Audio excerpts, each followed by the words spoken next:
केंद्रीय गृहमंत्री अमित शहा मुंबई दौऱ्यावर, महत्त्वाच्या कार्यक्रमांना लावणार उपस्थिती।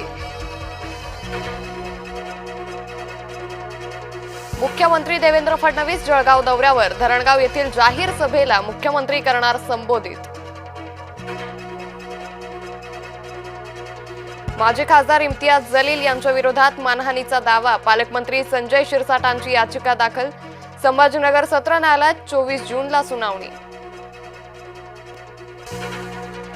नाशिक शहरात 272 मिलीमीटर पावसाची नोंद, गेल्या 5 वर्षातील सर्वाधिक पावसाची नोंद। महाड शहराला पुराच्या धोक्याची शक्यता, सावित्री नदीनं इशारा पातळी ओलांडली। कोकणात दरड कोसळण्याचा मोठा धोका, कोकणातील दरडप्रवण गावांची संख्या वाढली। रायगड, रत्नागिरी, सिंधुदुर्ग जिल्ह्यातील 617 गावांना धोका। दिग्गज अभिनेते विवेक लागू यांचं अकस्मात निधन, लागू यांच्या निधनानं सिनेसृष्टीला मोठा धक्का।